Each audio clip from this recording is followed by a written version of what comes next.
Yeah, I had both a scary and probably one of the most humbling, beautiful experiences I've had in recent years happen.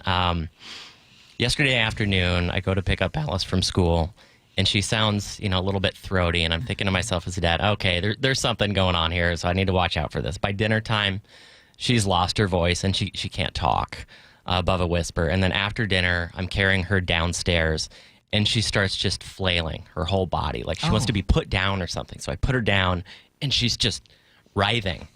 And I realize at that point, she's not breathing. Ooh. And I'm like, honey, oh my God, like she's not breathing. It's like, I'm thumping her on the back. I get her to cough a little bit, and she starts doing that whole like. Oh, that's so scary.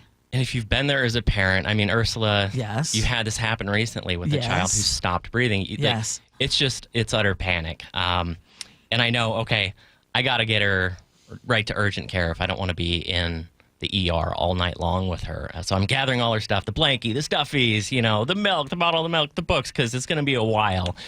Throw her in the car and get her out, go to the urgent care clinic. And she's just clinging to my body, and she's going, we're going, Daddy. We're going, Daddy. And I'm saying, oh, we're going to the doctor, honey, to take care of you. And she's just holding on to me. And I walk in, and it's about 7:30. This urgent care clinic closes at 8.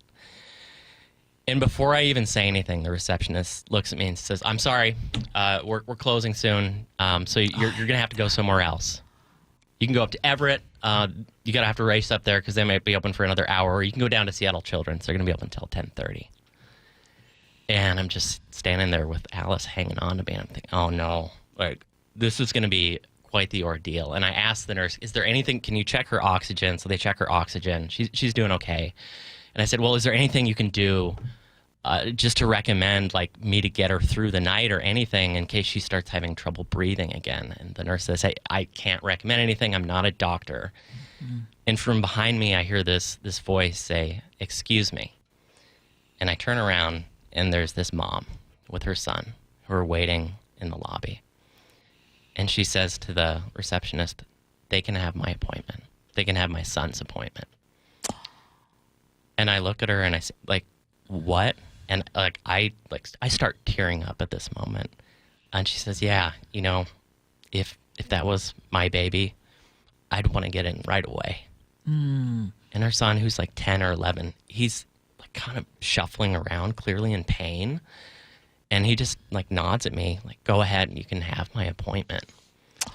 And so they got us switched around, and, I got her in to see the doctor because these complete and total strangers who just heard that Alice was having a rough time said, you know what, my son's in pain. This kid said, I'm in pain. And they said, we want to take care of you. Mm.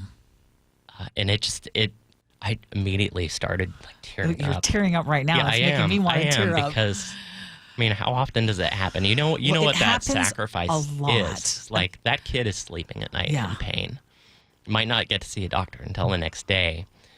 Long story short, with Alice, she's okay. We got her an inhaler. She has some kind of upper respiratory infection, some like eye infections and stuff, and she's okay. She's doing fine. But I've never had anyone do something like that for me before. I don't know if I've ever done anything. I certainly don't think I've ever done anything like that before.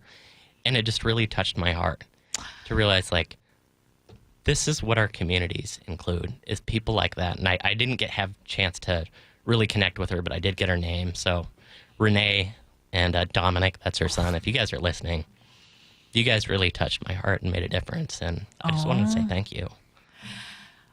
First of all, I want to say thank you for sharing that story. And I know that you were really, really worried.